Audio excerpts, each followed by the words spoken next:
बेहद स्वागत आप सभी का। मैं आपके साथ अब्दुल नबी हसन। उत्तराखंड का ये खास बुलेटिन देखना शुरू कर चुके हैं आप। बढ़ते हैं उत्तराखंड की अहम खबरों की ओर। खबर देहरादून से है, जहां पर उत्तराखंड सरकार ने योग नीति 2025 को आखिरी रूप दे दिया है। दरअसल मुख्यमंत्री पुष्कर सिंह धामी की अध्यक्षता में हुई कैबिनेट की बैठक में इस योग नीति को मंजूरी दी गई है, जिसका उद्देश्य राज्य के योग और वेलनेस की वैश्विक राजधानी राज्य को बनाना है। नीति के तहत 2030 तक जागेश्वर, मुक्तेश्वर, व्यास घाटी, कोलीढेग झील, टिहरी झील जैसे स्थलों पर 5 नए योग केंद्र स्थापित किए जाएंगे। साथ ही 2026 तक राज्य के सभी आयुष, हेल्थ और वेलनेस केंद्रों में योग सेवाएं उपलब्ध कराई जाएंगी। सरकार का फोकस है योग, आयुष और वेलनेस क्षेत्र में सुनियोजित विकास पर सरकार का लगातार फोकस है। नीति के अंतर्गत योग निदेशालय की स्थापना, योग ध्यान केंद्रों को बढ़ावा देना, योग प्रशिक्षकों के प्रशिक्षण केंद्र बनाना, शिक्षा प्रणाली में योग का एकीकरण प्रमुख लक्ष्य होंगे। इसके अतिरिक्त अंतर्राष्ट्रीय योग सम्मेलनों का भी आयोजन किया जाएगा। धामी सरकार की योग नीति 2025 को दरअसल मंजूरी दी गई है।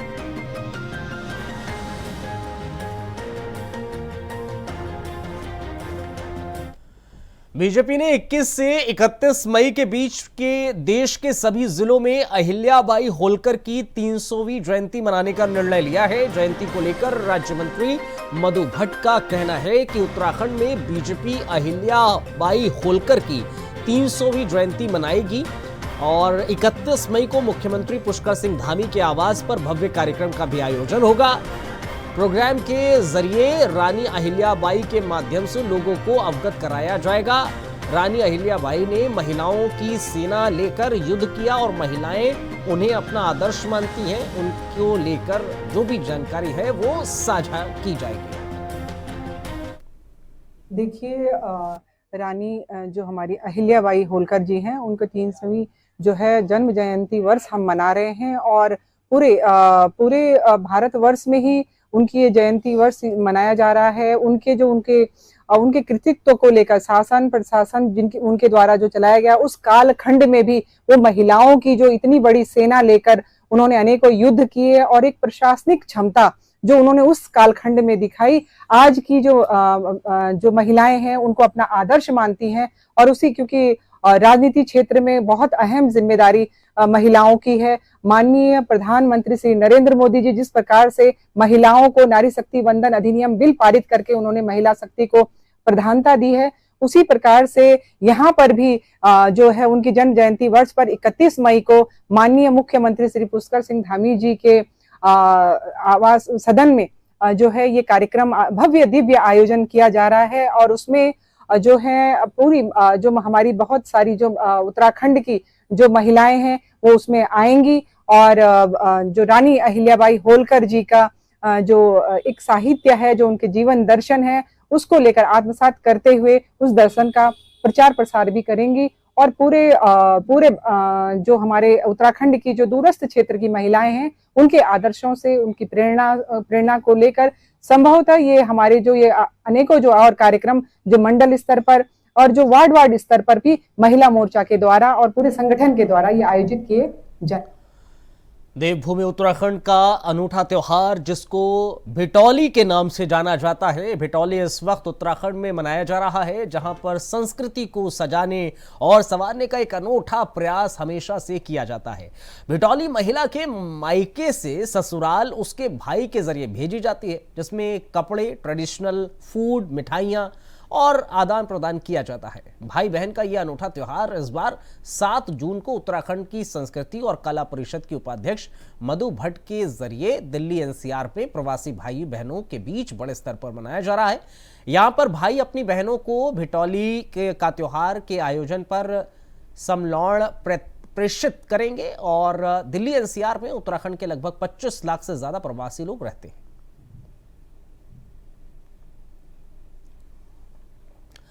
वक्फ संशोधन बिल को लेकर अब केंद्र सरकार के जरिए सभी प्रदेशों के वक्फ कर्मचारियों को नए बिल के बारे में दिल्ली में ट्रेनिंग दी जा रही है। उत्तराखंड वक्फ बोर्ड के अध्यक्ष शादाब शम्स ने कहा है कि नए वक्फ संशोधन को लेकर अब कर्मचारियों को दिल्ली में ट्रेनिंग दी जा रही है। इसमें कर्मचारियों को वक्फ से संबंधित सभी जानकारी दी जाएगी। इसमें यह भी बताया जाएगा वक्फ की संपत्ति कहां कहां है, क्या उनका उपयोग है, वो सब डिजिटल तरीके से अपडेट करना होगा।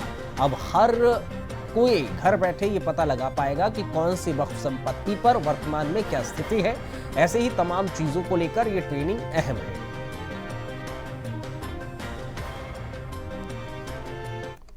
अमेंडमेंट एक्ट जिसको हम उम्मीद कहते हैं, उसके आने के बाद लगातार उसके जजमेंट का इंतजार हो रहा है और इस बीच सरकार अपने कामों को बड़ी ईमानदारी से अंजाम दे रही है। वक्फ कर्मचारियों को, वक्फ अधिकारियों को लगातार दिल्ली बुलाया जा रहा है और उनकी ट्रेनिंग कराई जा रही है कि वक्फ जो नया वक्फ एक्ट आएगा उसके हिसाब से कैसे काम किया जाएगा, कैसे पारदर्शिता आएगी। और मुझे उम्मीद है कि जैसे ही उनकी ट्रेनिंग पूरी हो जाती है, उनकी समझ में काम करने का नया तरीका आ जाता है, इस तरह से सरकार हमारी चाहती है कि इस तरह से आगे काम करना है। तो तमाम जो सर्वे हैं, सरकार अब सर्वे करा रही हैं और ज़मीनी स्तर पर तमाम अधिकारियों को ये कहा जा चुका है कि सारे जो एग्जैक्ट पोजीशन है लैंड्स के ऊपर उसके बारे में इत्तला करें, तो एक दूसरे को इससे क्रॉस भी हो सकेंगे कि जो वक्फ बोर्ड कह रहा है, जो सरकार कह रही है, उसमें कहीं कुछ भिन्नताएं तो नहीं हैं, दोनों में समानताएं हैं कि नहीं है। और फिर उसके बाद CWC ऊपर है तो उससे भी क्रॉस चेक कर लिया जाएगा। तो बहुत ईमानदारी के साथ ये सर्वे किया जाएगा। सर्वे का काम पूरा होते ही जो वक्फ की संपत्तियां हैं, उनके ऊपर जो अवैध इंक्रोचमेंट्स हैं, जो उनके ऊपर अवैध कब्जे हैं या जो जिस तरह से उन संपत्तियों की लूट हुई है, उन सब के ऊपर कार्रवाई धामी सरकार की प्रारंभ हो जाएगी। और मुझे उम्मीद है कि आने वाले वक्त में एक बहुत बड़ा चेंज और एक बहुत बड़ा बदलाव, जो हम लगातार कह रहे हैं कि ये वक्फ गरीबों के लिए है, गरीबों का हक गरीबों को मिलेगा। या और मुझे उम्मीद है कि जैसे ही ये वक्फ अमेंडमेंट एक्ट आ जाता है, इसके ऊपर जो एग्जीक्यूशन होता है, उसके बाद वक्फ जो गरीबों का हक है वो गरीबों को मिलता हुआ आपको नजर आएगा। उसके ऊपर अच्छे स्कूल, अच्छे कॉलेजेस, अच्छी यूनिवर्सिटीज बनती हुई नजर आएंगी और वक्फ सरकार के साथ मिलते हुए लोगों को मुख्य धारा में जोड़ने का काम करेगा, जो आज तक नहीं हुआ। वो मुझे लगता है इस मोदी रिजीम में होता हुआ नजर। रामनगर के गौजानी इलाके में उस वक्त तनाव की स्थिति बन गई जब एक विशेष समुदाय के जरिए शव को दफनाने के लिए जमीन की खुदाई की गई। मामला देखते ही देखते विवाद का रूप ले गया। बीजेपी कार्यकर्ताओं ने आपत्ति जाहिर की और कहा कि यह स्थान कब्रिस्तान की अधिकृत सीमा में नहीं आता। वहीं प्रशासन ने मौके पर पहुंचकर स्थिति को संभालने की कोशिश की। घटना गुरुवार सुबह की है, जब रामनगर के गौजानी में एक विशेष समुदाय के परिवार के जरिए अपने मृत परिजनों को दफनाने की तैयारी की जा रही थी। जैसे ही खुदाई शुरू हुई, बीजेपी कार्यकर्ता वहां पहुंच गए। दावा किया कि यह स्थान कब्रिस्तान नहीं है, बल्कि उससे करीब 200 मीटर दूर असल कब्रिस्तान की जमीन है। यानी क्षेत्र है और ये यहाँ पर हिंदू के घर हैं, तो ये कब्रिस्तान का एरिया नहीं है। कब्रिस्तान यहाँ से 200 मीटर दूर है। तो जिस परिवार में ये मौत हुई थी, तो हमने दुख प्रकट भी किया, उनको समझाया भी, लेकिन परिवार की इच्छा नहीं थी कि वो यहाँ पर करें। जो कमेटी वाले हैं वो जबरदस्ती विवाद को बढ़ाकर इसको तूल दे रहे थे, लेकिन परिवार नहीं चाह रहा था कि यहाँ पर हम दफनाएं, क्योंकि इसमें विवाद है। यहाँ नोटिस भी आते हैं और 93 में समझौता भी हुआ है, जहाँ पर वो तार बाड़े, ये लोग उधर रहेंगे, यहाँ पर ये फील्ड रहेगा। तो इन लोगों ने कबर खोद दी थी, तो हम मौके पे पहुंच गए। अगर ये उसमें 100 को डाल देते तो फिर विवाद बढ़ जाता, मुश्किल होती। तो हम वहां पर बैठ गए और हमने अपना विरोध दर्ज किया। तो मौके पे पुलिस प्रशासन सब लोग पहुंचे। हमने प्रशासन से अनुरोध किया है कि इसमें जांच चल रही है। जो वक्फ बोर्ड की जो जमीनें हैं, हमने मुख्यमंत्री को जांच को भेजी है, शासन प्रशासन द्वारा जांच हो रही है, इसका सीमांकन भी अभी नहीं है। उसके बाद जो भी तय होगा। और हमारे हिंदू लोगों ने इनको कब्रिस्तान के लिए थोड़ी जगह दी थी। धीरे धीरे इतने आगे बढ़ गए हैं। हम लोगों ने जमीन दी, उसके बाद मानवता नाम की चीज नहीं है कि आप हिंदू क्षेत्र बगल 10 मीटर पे घर नहीं है तो कैसे कब्रिस्तान हो सकता है। तो इसी का हम लोगों ने यहाँ पर विरोध किया। हम किसी भी कीमत में यहाँ पर कब्रिस्तान नहीं बनने देंगे। उत्तराखंड बीजेपी भारतीय जनता पार्टी को 15 जून तक नया प्रदेश अध्यक्ष मिल सकता है। प्रदेश प्रभारी और राष्ट्रीय महासचिव दुष्यंत गौतम ने हालिया दौरे के दौरान पार्टी नेताओं को इसके संकेत दिए हैं। इसके बाद भी अब माना जा रहा है कि हाईकमान जल्द ही प्रदेश अध्यक्ष चुनाव के लिए तारीखों का ऐलान कर सकता है। दरअसल बीजेपी को जनवरी में ही नया प्रदेश अध्यक्ष मिल जाना चाहिए था, तब नगर निकाय चुनावों की वजह से संगठनात्मक चुनावों की प्रक्रिया रोक दी गई थी। उसके बाद एक कई कारणों से इन चुनावों में देरी होती जा रही है। पिछले महीने भी नए अध्यक्ष के चुनाव के लिए चुनाव तिथियों का ऐलान होने की संभावना थी, लेकिन पहलगांव आतंकी घटना की वजह से ऐन वक्त पर मामला टल गया। हालांकि बीजेपी सूत्रों के मुताबिक कुछ दिन पहले प्रदेश के दौरे पर आए पार्टी के प्रदेश प्रभारी दुष्यंत गौतम ने 15 जून तक प्रदेश अध्यक्ष का चयन होने की संभावना जाहिर की है। लिहाजा नेताओं के बीच एक बार फिर से अध्यक्ष को लेकर कयासबाजी शुरू हो गई है। इधर संगठनात्मक चुनावों के लिए बनाए गए मुख्य चुनाव अधिकारी विधायक खजान दास ने इसकी पुष्टि की है। उन्होंने बताया है कि पार्टी को 15 जून से पहले नया प्रदेश अध्यक्ष मिलने की संभावना है।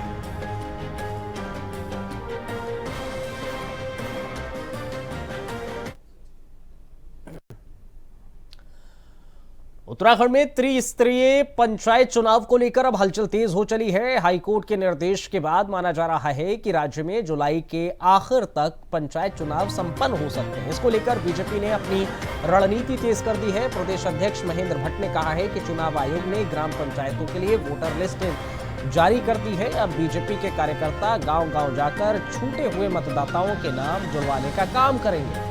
उन्होंने कहा है कि कार्यक्रम तय कर दिए गए हैं और हर पंचायत में बीजेपी का कार्यकर्ता चुनाव लड़ेगा। महेंद्र भट्ट ने विश्वास जताया है कि इस बार पंचायतों में भी बीजेपी मजबूती के साथ जीत दर्ज करेगी।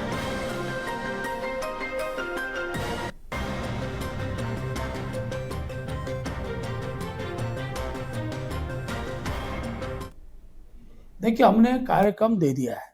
अभी वोटर लिस्ट पंचायत ने जारी की है। उस वोटर लिस्ट में जिनके नाम नहीं चढ़े हुए हैं, हमने कार्यकर्ताओं से कहा वो नाम चढ़ाए। बहुत जल्दी हम पंचायत परीक्षाओं की टोली भेजने वाले हैं और भारतीय जनता पार्टी इस बार प्रत्येक ग्राम पंचायत में अपने कार्यकर्ताओं को चुनाव लड़ाएगी। हर पंचायत में हमारा प्रधान लड़े। बीडीसी क्षेत्र है, वहाँ पे हम पार्टी घोषित नहीं करते, लेकिन हर बीडीसी क्षेत्र में हमारे प्रत्याशी चुनाव लड़े। और जिला पंचायत में पार्टी जब विधिवत रूप से प्रत्याशी की घोषणा करेगी, सिंबल तो नहीं मिलता है लेकिन विधिवत घोषणा करते हैं। और हम पिछली बार भी अधिकतम पंचायतों जीते थे, इस बारे में अधिकतम पंचायतों में हमारी जीत अर्जित होगी। मुख्यमंत्री पुष्कर सिंह धामी ने चंपावत विधानसभा क्षेत्र के अंतर्गत बनवसा में सैनिक स्मारक के निर्माण के लिए तकरीबन 1,43,00,000 रुपए की धनराशि स्वीकृत की है। इससे पहले मुख्यमंत्री ने टनकपुर में सैनिक स्मारक निर्माण की घोषणा की थी, जिसे अब संशोधित करते हुए बनवसा में स्मारक निर्माण के लिए ये निर्णय लिया गया है। ये स्मारक क्षेत्र के वीर जवानों की शौर्य गाथा को अमर बनाएगा और युवाओं को प्रेरित करेगा। मुख्यमंत्री के इस फैसले से स्थानीय लोगों और सैनिक के परिवारों में खुशी का मौका।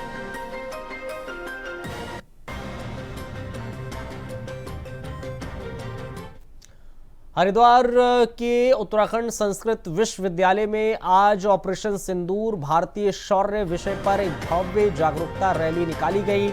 इससे पूरे परिसर को देशभक्ति के रंग में रंगा हुआ देखा गया। कार्यक्रम का शुभारंभ संयोजक मीनाक्षी सिंह रावत ने किया, जिन्होंने ऑपरेशन सिंदूर की उपयोगिता और भारतीय वीरों की गाथा पर प्रकाश डाला। कुलपति प्रोफेसर दिनेश चंद्र शास्त्री के नेतृत्व में विश्वविद्यालय परिसर में तिरंगा यात्रा निकाली गई। इसमें छात्र, शिक्षक, कर्मचारी पूरे जोश और उत्साह के साथ शामिल रहे। भारत माता की जय के नारों के साथ पूरा वातावरण गूंज उठा।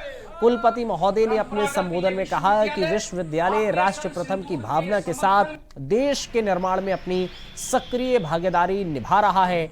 इस अवसर पर कुल सचिव गिरीश कुमार अवस्थी, उप कुल सचिव दिनेश राणा, सहायक कुल सचिव संदीप भट्ट और सुनील कुमार सहित अनेक शिक्षक, शोधार्थी और विभागीय सदस्य मौजूद रहे।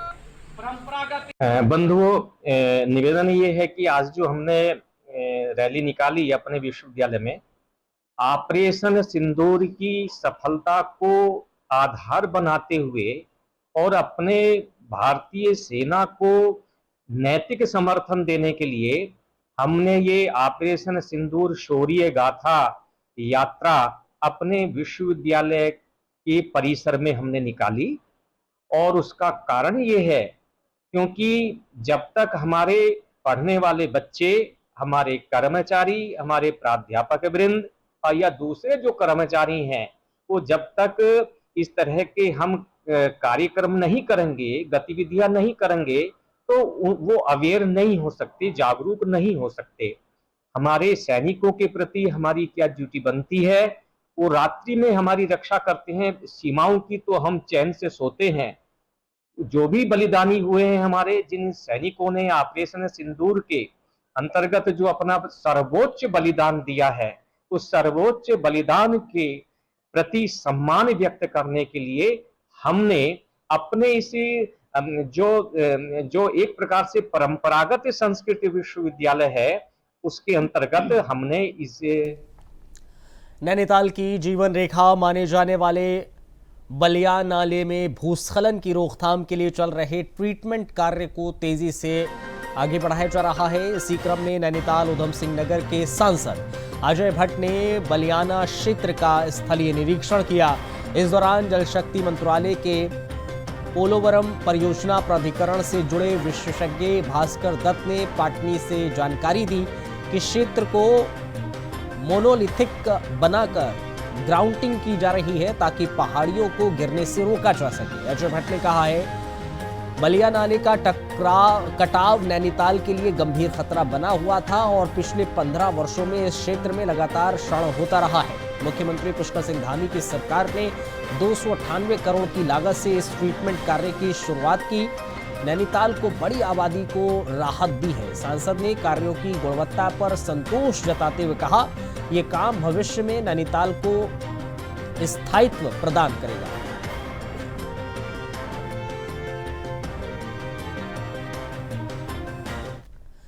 रुड़की से एक चौंकाने वाली वारदात सामने आई है। यहां बाइक सवार दो नकाबपोश बदमाशों ने दिन दहाड़े एक बुजुर्ग महिला की सोने की चेन झपट ली। ये घटना कोतवाली क्षेत्र के पंचायत धर्मशाला के पास की है। यहां पर महिला सड़क पर चल रही थी, तभी पीछे से आए बाइक सवार बदमाशों ने झपट्टा मारकर उसकी सोने की चैन लूट ली और मौके से फरार हो गए। पूरी वारदात जैन मंदिर के पास लगे सीसीटीवी में कैद हो गई। इसका वीडियो अब सोशल मीडिया पर वायरल हो रहा है। घटना के बाद पुलिस मौके पर पहुंची, पीड़ित से जानकारी लेकर बदमाशों की तलाश शुरू कर दी।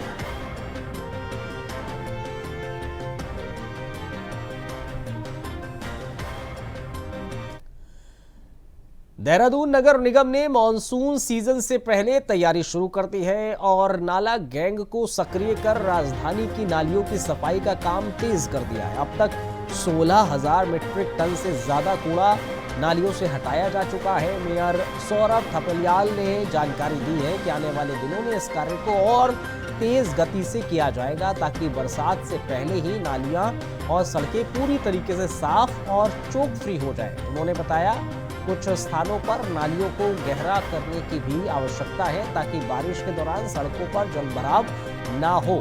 नगर निगम की इस पहल से शहरवासियों को मानसून में राहत मिलने की उम्मीद है।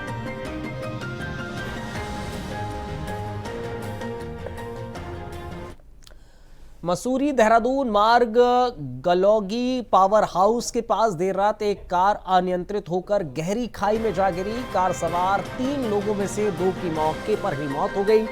घटना की सूचना मिलते ही Mussoorie police, fire service, SDRF, ambulance मौके पर भी पहुंची। सीओ मसूरी मनोज असवाल ने उनके नेतृत्व में रेस्क्यू ऑपरेशन भी चलाया गया। गहरी खाई और अंधेरा होने की वजह से रेस्क्यू ऑपरेशन 1 बजे से सुबह 6 बजे तक चलता रहा। गहरी खाई होने के कारण मृतकों के शवों को रेस्क्यू करने में काफी दिक्कत आई। सीओ मसूरी मनोज असवाल ने बताया है कि कार में 3 लोग सवार थे, जिसमें से एक व्यक्ति ने कार से छलांग मारकर अपनी जान बचाई, जिससे पुलिस को पूरी घटना की सूचना जिसने दी। कार में सवार अन्य 2 लोगों की मौके पर मौत हो गई। उन्होंने बताया कि Mussoorie police, fire service, SDRF के जरिए संयुक्त रूप से ऑपरेशन चलाया गया। देखिए, लगभग 1:25 पे हमारे जो इंस्पेक्टर मसूरी का सरकारी फ़ोन है, उस पर एक व्हाट्सएप कॉल के माध्यम से सूचना मिली कि यहाँ पे ग्लोगी के पास एक गाड़ी एक्सीडेंट हुई है, जिसकी सूचना पे हमारे एसएसआई मसूरी अपने चौकी इंचार्ज कोलू खेत और अन्य चिता कर्मियों के साथ मौके पे पहुँचे। साथ ही साथ एसडीआरएफ, फायर को भी इसकी सूचना दी गई। साथ में उच्च अधिकारियों को भी इसके बारे में अवगत कराया गया और सभी के द्वारा मौके पर पहुँच कर यहाँ पर जब रेस्क्यू ऑपरेशन चलाया गया तो उसमें से जिनके द्वारा सूचना दी थी वो सकुशल हैं अंशुमन त्रिखा, जो सेवक आश्रम रोड देहरादून के रहने वाले हैं। और जब रेस्क्यू ऑपरेशन चलाया गया तो हमें 2 लोग मृत अवस्था में मिले हैं।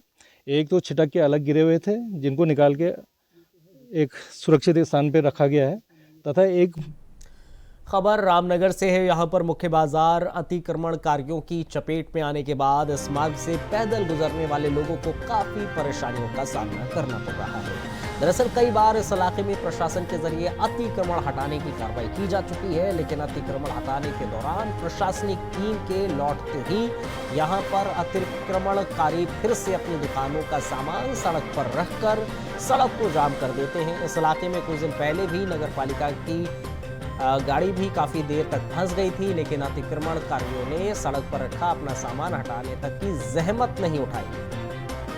फट बाजार से शीघ्र अब अतिक्रमण हटने वाला है।